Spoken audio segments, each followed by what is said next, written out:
Հրաչ Քեշիշյան, ռեժիսոր, պրոդյուսեր, Հայաստանի Հանրապետության մշակույթի վաստակավոր գործիչ։ Հայկական մշակութային արմատները իր բոլոր ճյուղավորումներով խորն է, անգերազանցելի եւ անկրկնելի։ Աշխարհում չկա մի այնպիսի երկիր, ազգ, անհատ, որ չիմանա Հրաչ Քեշիշյան անունը։ Ծանոթ չլինի նրա ստեղծագործ փայլուն մտքի արգասիքներին, հանճարեղությանն ու զորությանը։ Մարդկային աննկարագրելի տաղանդավոր կերպարը դեռ վաղ տարիքից աշխատում է որպես ռեժիսոր։ Այնուհետև լրատվության եւ քարոզչության վարչության հեռուստահաղորդումների բաժնի պետ, որից հետո ծավալում է պրոդյուսերի գործունեությունը։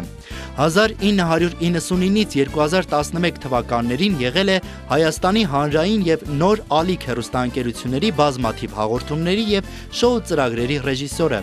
Ռուբիկոն, Առաջին ծրագիր, Երաժշտական փոստարկղ, Երկու աստղ, Երկերքոց եւ այլն։ 2003-ից 2011 թվականներին եղել է Հայաստանի ազգային երաժշտական մրցանակաբաշխության, իսկ 2006-ից 2008 թվականներին Եվրատեսիլ միջազգային երաժշտական մրցույթի հայաստանյան մասի պրոդյուսերը։ Հանդես է եկել մի շարք հեռուստատեսությունների գլխավոր պրոդյուսեր, ռեժիսոր եւ տնօրեն։ Հրաչյա Քեշիշյանը մի քանի միջազգային եւ հայաստանյան մրցանակների դափնեկիր է իր հեղինակած ֆիլմերի, ինչպես նաեւ երաժշտական տեսահոլովակների համար։ Հրաչ Քեշիշյանը հայ կինոարվեստում ունեցած պատկառելի վաստակի, ներդրած ակնառու ավանդի, մշակույթում տասնամյակներ շարունակ ակտիվ դերակատարության, անզուգական վարպետության, տարիների անմնացորդ ավանդի համար պարգևատրվում է Unique Award հատուկ մրցանակով։